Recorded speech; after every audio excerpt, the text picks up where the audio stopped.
Hello, everybody. Thank you for coming along to this webinar from SendMode on GDPR for SMS marketing.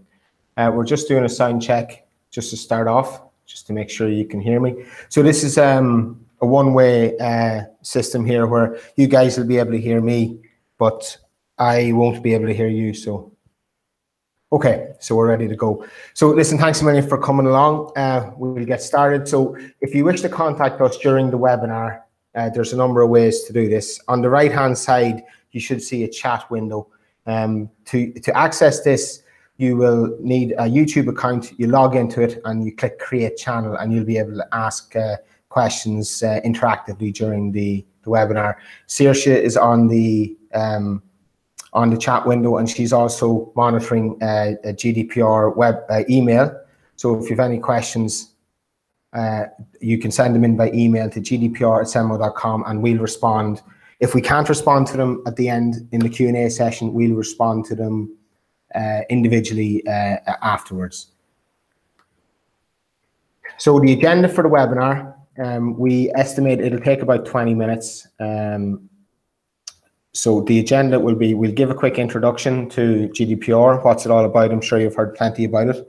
There's lots of information floating around. We've been in touch with the Data Commissioner and the Information Commissioner's Office in the UK, so we've got a good handle on what exactly are the requirements for it. I'll briefly speak about our, GDPR compliance here at SendMode. Then I'll move on to the question, which is very, very important for a lot of businesses. In that, what do we do with our current marketing lists? It's a question that we've been asked a number of times, and we've had a response directly from the Data Commissioner to this question. GDPR compliant SMS marketing after May the 25th. So it really boils down to consent and opt-out. We will have a number of ways to help you to do this, and we'll speak about this briefly as well at that point in the webinar. Finally, we'll have some Q&A. And as I say, anything that we don't answer in the Q&A, we will come back individually to you. So use the chat or the email address gdpr@sendmode.com, and whatever questions you have, we have made contact with the Commissioner's office, so we can ask them directly on your behalf. So we have a good relationship with the Commissioners. Okay, so what is GDPR? So GDPR is the General Data Protection Regulation. It was adopted in 2016, comes into effect in 2018 on May 25th. So basically it establishes a single set of data protection rules across the European Union, and it's really to protect our own personal data across the European Union. So we would be known as data subjects. Any consumer with personal data is a data subject, and you may have heard terms data controllers and data processors. If you are an employer, you are a data controller because you will hold personal information from your staff, for example, their name, address, date of birth, salary. You'd be a controller of that information. Anyone who processes information on your behalf, such as payroll systems, text messaging systems, email systems, they're data processors. So SendMode is a data processor of your information for your SMS marketing purposes. So GDPR is basically to govern the privacy of personal data within the European Union. So personal data is defined as any data that can identify a person either directly or indirectly. This would include name, address, phone number, email, biometric information, health information. Any information like that is deemed to be personal data, and the GDPR is designed to increase the protection of that data.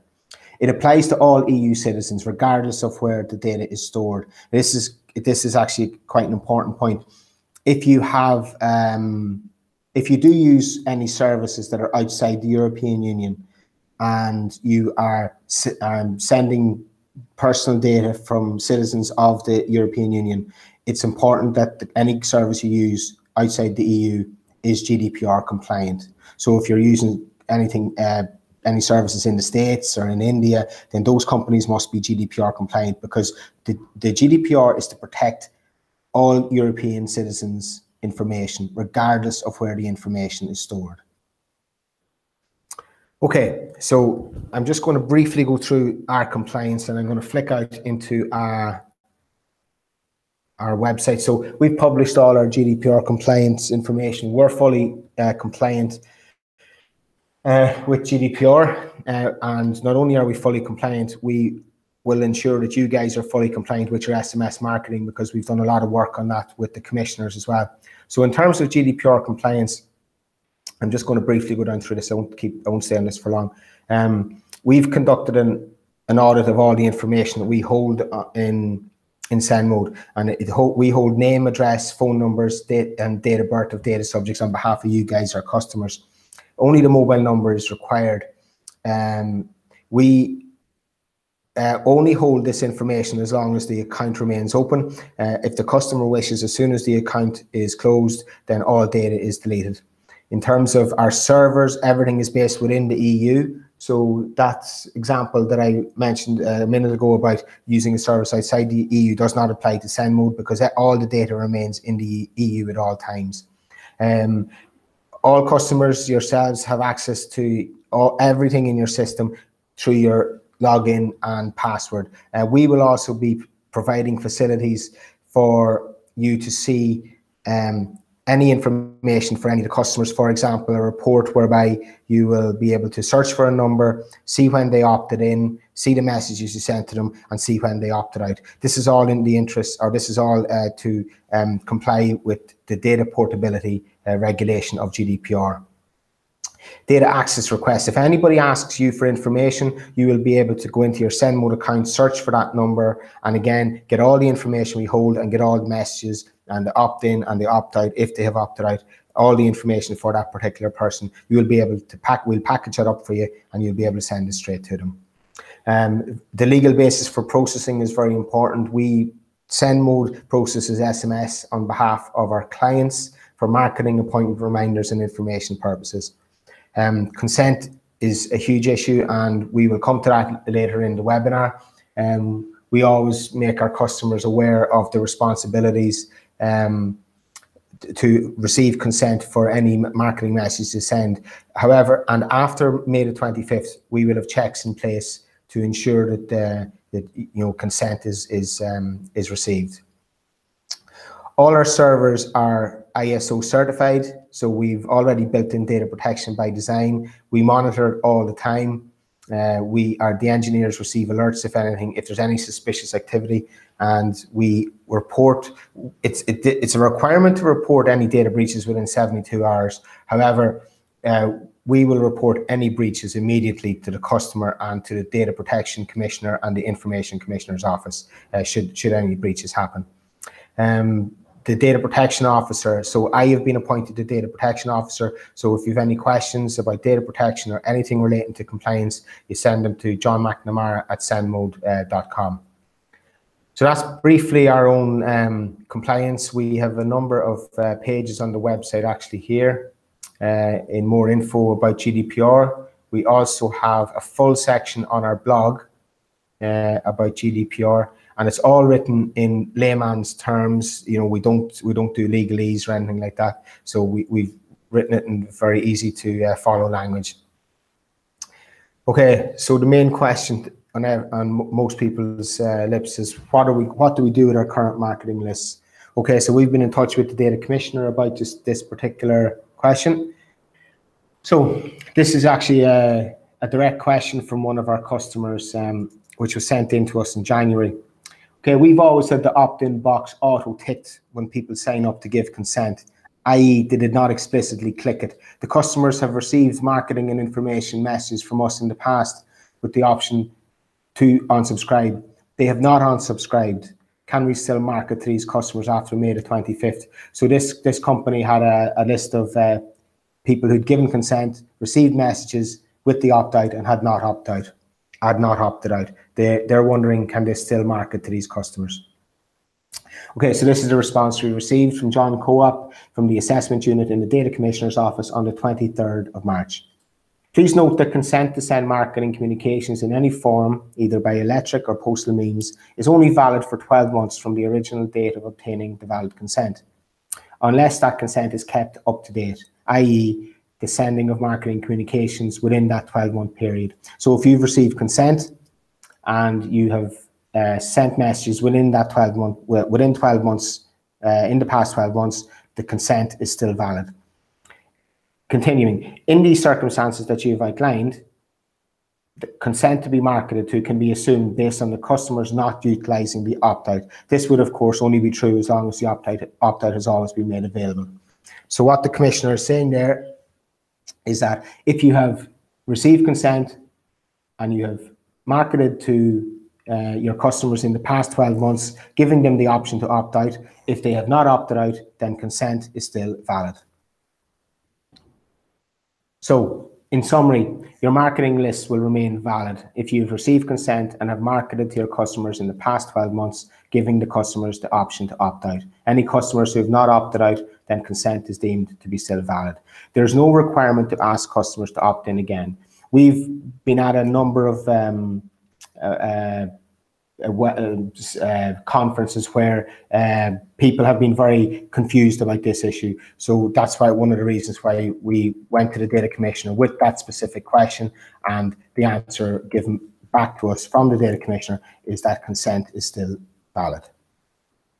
Okay, so that covers what to do with your current marketing list. So we'll now move on to what to do after May the 25th. So things will get a little bit tighter after May the 25th, and we will move on to that. Okay, so after May the 25th, you need to keep a record of new customers, and consent must be explicitly given. Now, I'm just going to show you an example of consent being explicitly given. Okay, so this is a typical form you would see on a website. This can be also applied to any forms that you're asking customers to fill out in-store competitions or any sort of permission-based opt-in gathering of mobile phone numbers. So in this particular example, on the left-hand side, we have your name, your company. You fill in your name, company, email, and phone number. You start the free trial. So underneath, you'll see in the small writing, by signing up, you're agreeing to our terms and conditions, right? So in this case, now before GDPR, this is fine. This is opting in. So this customer will be deemed to be opted in now. However, after GDPR, opt-in must be explicit. So this will not be compliant after May the 25th. You must explicitly get an opt-in from your customers, and they must know exactly what you will use their data for. So for example, if you're running an in-store competition and you're harvesting email and mobile phone numbers, you must tell the customer that this email and these mobile phone numbers will be used to keep you informed of news and events in the future. And furthermore, this information will never be sold on to any other third-party companies. So on the right-hand side, we see that it's compliant because we have the explicit tick boxes that by signing up to a free trial, you agree to our terms and conditions policy, and by clicking the bottom one, yes, please keep me informed. So this is what's meant by an explicit opt-in. Okay, so consent must be given explicitly. Make sure the opt-out is available, and also make sure that the services that you use are GDPR compliant. That's very important as well. Again, if you're using services outside the European Union. Okay, consent. As I said, it must be explicit and it must be recorded. So we have a number of ways which we will help you to record consent. I'm just going to flick out here to a blog that we wrote about this. So when you're importing your numbers into the send mode system, we've a new feature which will allow you to record the consent. So in the notes field, you can record the consent here with how you actually got the consent. So ask for a point of sale, in-store competition, whatever way that may be. The consent can be recorded here. It goes into the send mode system, and then you'll be able to run a report based on all the consent that you've got and when you've got the consent. So anyone who's using mobile keywords and text to join campaigns where people text in to join your marketing list, that is automatically recorded, and we will be able to give you back a report on a certain number texted into this keyword on this date and time. So anyone who's using mobile keywords, that will be automatically recorded for you. The third one, importing using the API, is more for any developers. If you have any numbers and you have recorded the consent here, you can search for that number and it will tell you when the consent was given and what you put into that notes field there. Again, any questions, come back to us. These particular features will be going live over the next couple of weeks on your SendMode account. Now, opt-out. So we have a number of options to opt for your customers to opt out. We manage all the opt-outs for you. Some of you may be already aware that in order to get people from the opt-out list back into the main list, you need to contact us. The reason why we do this is really to keep everyone as compliant as possible. So anyone who goes into your opt-out list, they never receive a message and they'll remain in your opt-out list until you wish them to be, they've given you consent to go back into their opt-out list and you ask us to do so. So we have a number of ways for opt-out, and I'm just going to quickly flick to here. Okay, so the most popular way is to use stoptext.net. This is free for your customers and free for yourselves. Generally, at the end of the text message, you would have opt-out at stoptext.net. This will be a link on the text message, and it'll automatically bring people to this website where they can enter their mobile number and remove themselves from any lists. So this is probably the most used of the opt-out mechanisms. Very free, very easy to use. Text to remove. Many of you use keywords, so you would have at the end of your text message text your keyword stop to a short code number to opt out. It's free for your customer, and there is no charge to yourself for the 51444 or 889901, but we'll be introducing a free text number in the next month or so, where there'll be a small charge to yourselves if you wish to use the free number, because it'll be free to your customers. The replyable stop is, some people use replyable in their text messages, which allows people to reply back straight into your account. By using reply stop at the end of the text messages, data subjects can simply reply stop to opt out of your marketing lists. So there's a number of ways there to allow your customers to opt out. We keep a copy of all the opt-out lists and making sure that nobody who's on the list gets sent a text message, and you can query this list at any time should there be a data access request from any of your customers. If you have any questions about that, please feel free to contact us at any time, and we'll be more than happy to go through them with you, and the one that suits, which is best suitable to your company. Okay, so we'll go through Q&A. We'll go through a couple of questions. Right, okay. The first question here, do I need to show a record of current customers opting in? Okay, so as per the data commissioner's response up here, if you have marketed to them in the last 12 months with the opt-out option available, then consent is kept up to date.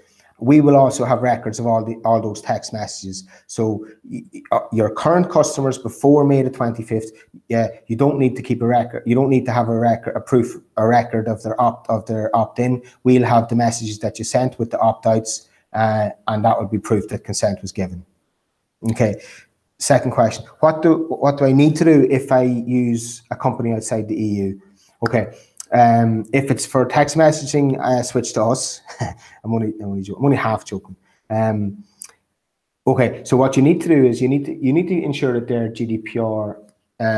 GDPR compliant.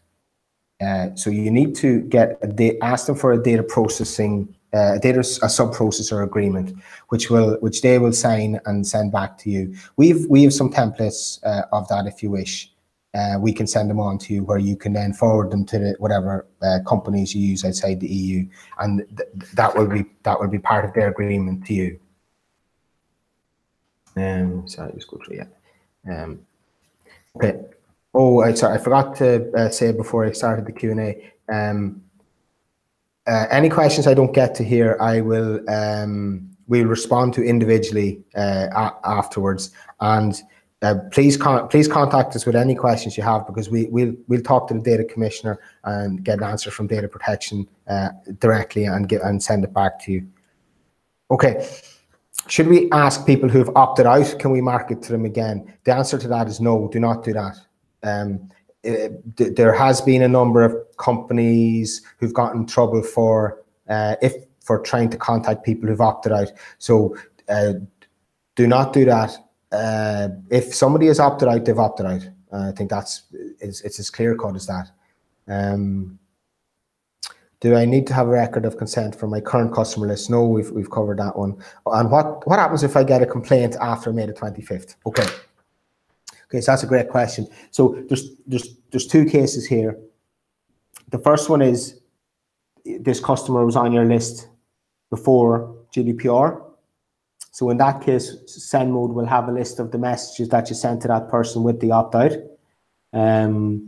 If they've not opted out, then consent is deemed to be valid. That'll prove consent in that case.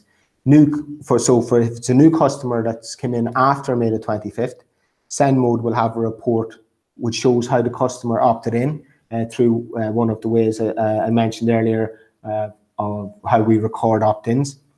We'll have a report of how the person opted in, the messages sent to them, and when or if they opted out.